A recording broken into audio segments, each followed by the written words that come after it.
మంత్రులు కిషన్ రెడ్డి, బండి సంజయ్లపై కాంగ్రెస్ సీనియర్ నేత ఆది శ్రీనివాస్ ఆగ్రహం వ్యక్తం చేశారు. ఎమ్మెల్సీ ఎన్నికల్లో గెలుపు కోసం బరి తెగించి వీరిద్దరూ తప్పుడు ప్రచారం చేస్తున్నారని ఆది శ్రీనివాస్ ఫైర్ అయ్యారు. కేంద్ర మంత్రులుగా వీళ్లు తెలంగాణకు ₹1 తేవడం చేత కాని వీళ్లు మతాన్ని అడ్డుపెట్టుకుంటూ బరి తెగించి మాట్లాడుతున్నారని ఆది శ్రీనివాస్ మండిపడ్డారు.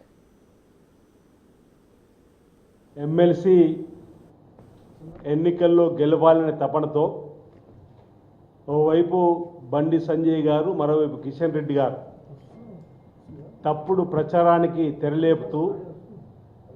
మతాన్ని అడ్డుపెడుతూ రాహుల్ గాంధీ గారి కుటుంబం గురించి బరితెగించి మాట్లాడుతున్నటువంటి వైనాన్ని తప్పుపడుతూ ఈరోజు వారు మాట్లాడే మాటలు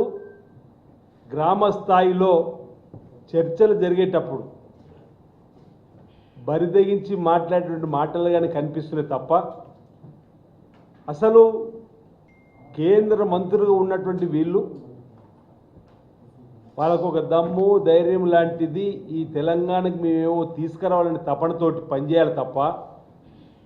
ఇటీవల బడ్జెట్లో అనా పైస తెలంగాణకు రాని సందర్భాన్ని ప్రజలకు విడమర్చి చెప్పలేని వీళ్ళు తెలంగాణ విభజన హామీలు కూడా ఇంకా అమలు కాని సందర్భంలో కూడా తెలంగాణ ప్రజలను అవమానపరిచే విధంగా నరేంద్ర మోడీ గారు మాట్లాడుతున్న సందర్భం తెలంగాణ ఇచ్చేటప్పుడు తల్లి బిడ్డను వేరేసి తల్లిని చంపిరనేటువంటిది లోక్సభ తలుపులు మూసి తెలంగాణ ఇచ్చిరని చెప్పని విమర్శలు తెలంగాణ ప్రజల గుండెలు గాయం చేసే విధంగా